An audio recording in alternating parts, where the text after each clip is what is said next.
Magandang araw po sa inyo, Sir Kervin, at sa lahat po ng inyong mga tagapakinig. Ako po si Ronnie, 23 taong gulang, tubong Nasugbu, Batangas. Nais ko lamang pong ibahagi sa inyo ang aking karanasan. Noong ako po ay minsang nagtungo sa 7-Eleven. Bali, kaka-out ko lang po sa aking trabaho noon bilang isang security guard sa ospital na aking pinagtatrabahuhan. Mag-aalas 6 na po ng gabi nang ako po ay mag-out sa aking duty. Pang-umaga po kasi ang duty ko, Sir Kervin, at nagsisimula po ang aking duty ng alas 5 ng umaga at matatapos po ito ng alas 8 ng gabi. Papauwi na po ako ng mga oras na iyon.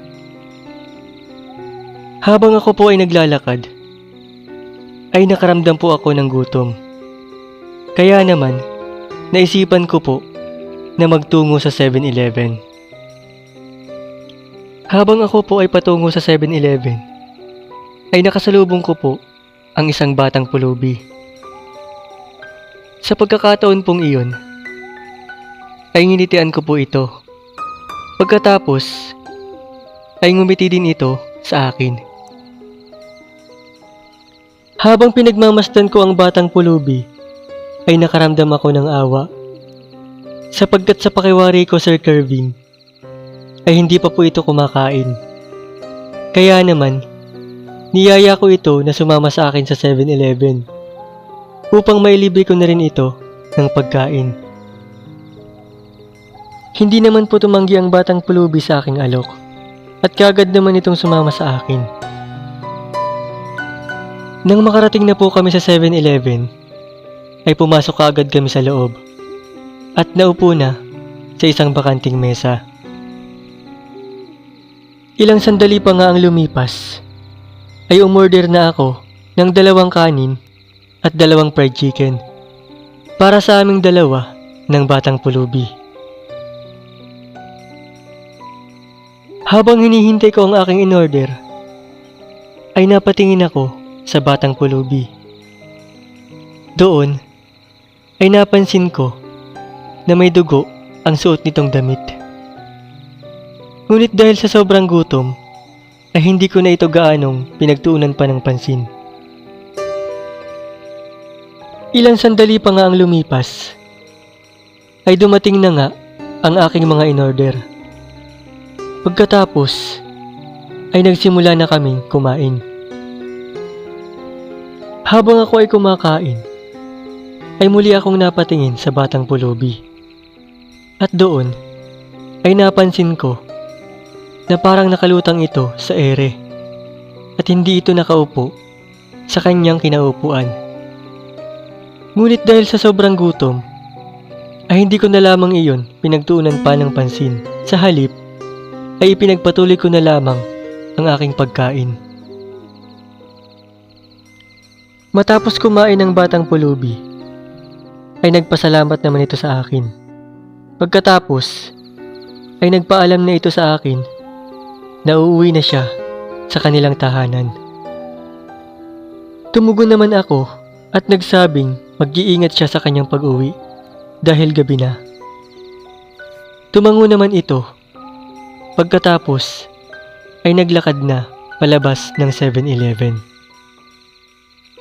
Ilang sandali pa nga ang lumipas, ay nagulat ako sa aking nasaksihan. Sapagkat nakita ko mismo na tumagos sa pintuan ang batang pulubi. Dahil sa aking nasaksihan, ay nakaramdam ako ng takot. Sapagkat hindi ko sukat akalain na ang batang pulubi na nakasama ko kanina ay isa na palang multo. Maya-maya, ay lumapit sa akin ang cashier ng 7-Eleven. Pagkatapos, ay nakipagkwentuhan ito sa akin. Doon, ay nalaman ko na ang batang pulubi na nakasama ko kanina ay ang multo ng batang pulubi na nasagasaan ng isang van sa highway. 1 linggo na ang nakararaan. Dahil sa aking nalaman, ay magkahalong takot at awa ang naramdaman ko dahil sa sinapit ng batang pulubi. Matapos kong kumain, ay binayaran ko na ang aking mga inorder. Pagkatapos, ay lumabas na ako ng 7-Eleven.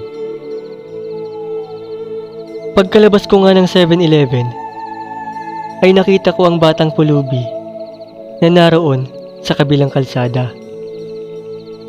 Nakangiti ito habang nakatingin sa akin.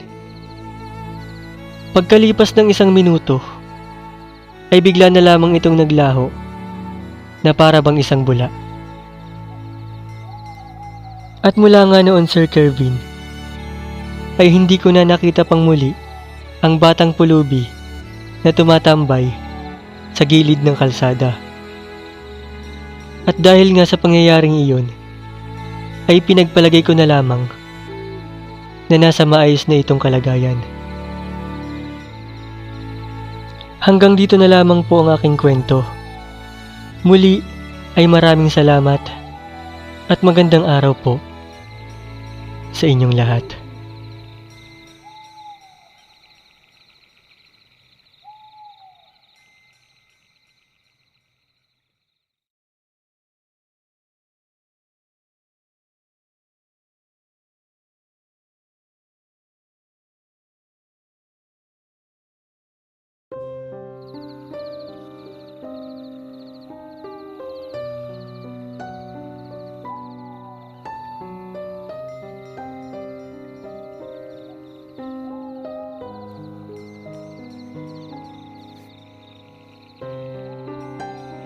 Magandang araw po sa iyo, Sir Kervin.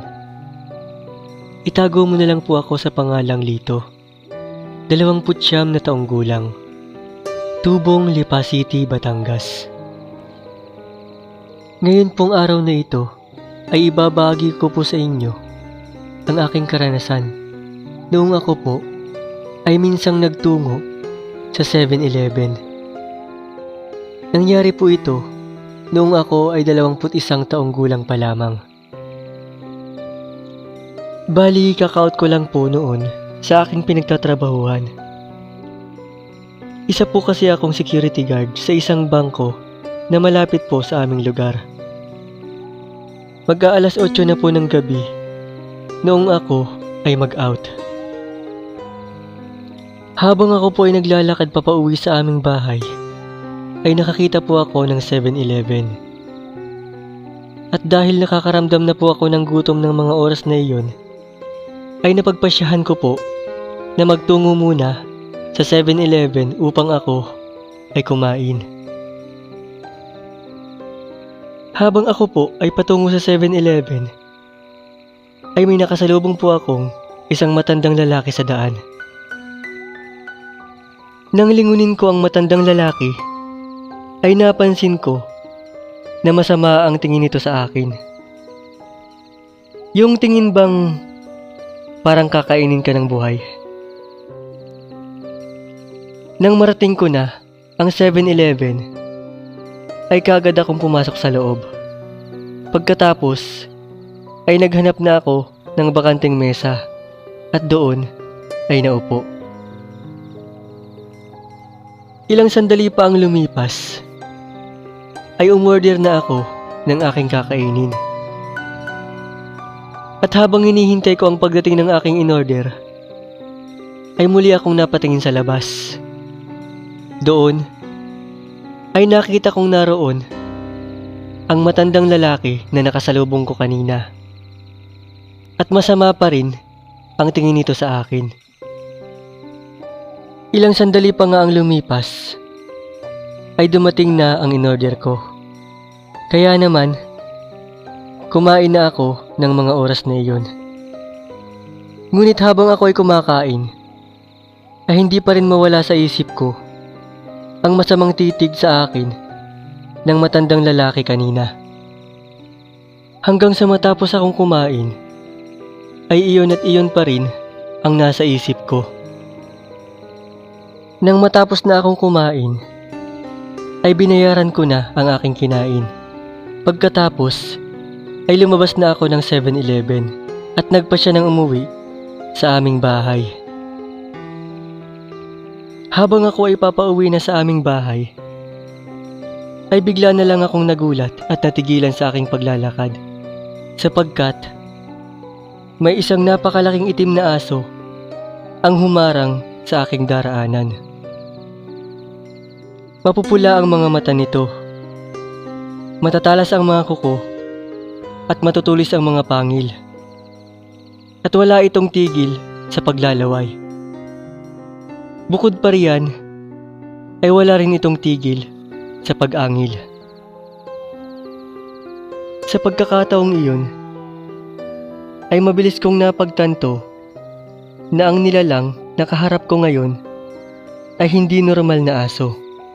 Kaya naman, mabilis kong binunot ang aking baril na may binditadong bala. Pagkatapos, ay itinutok ko iyon sa nilalang. Nang akmang susugurin na ako nito, ay walang pag-aalinlangan kong kinalabit ang gatilyo upang paputukan ang nilalang. At sa isang bala pa lang, ay bumulagta na kaagad ito at mabilis na binawian ng buhay. Ilang sandali pa ang lumipas, ay muli akong nagulat sapagkat bumalik na sa dati nitong anyo ang aswang.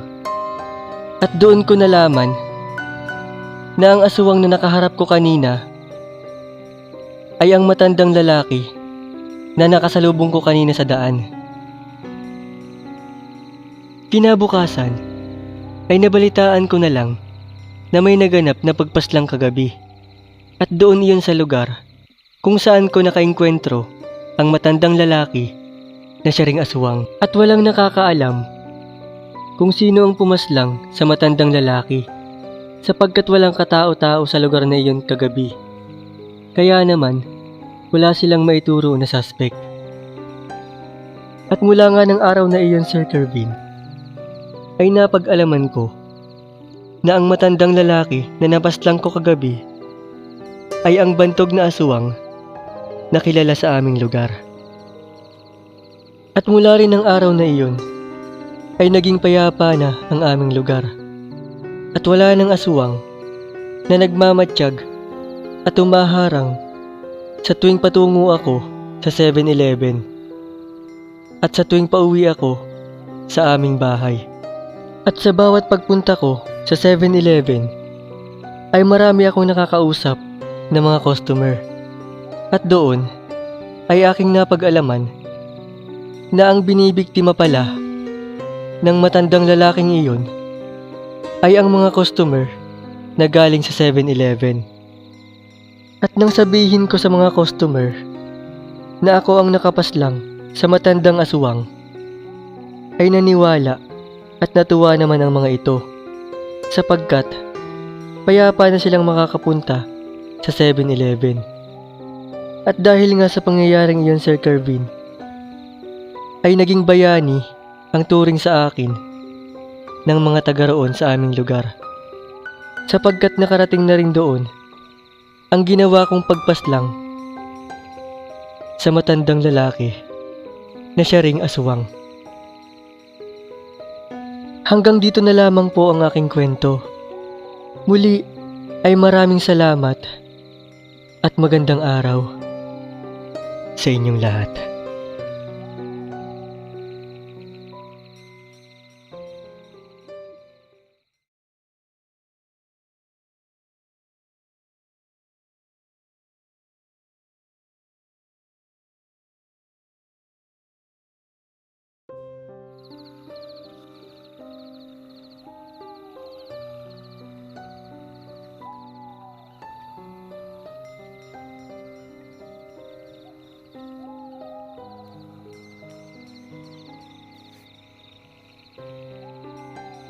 Magandang araw po sa iyo, Sir Kervin, at sa lahat po ng inyong mga tagapakinig.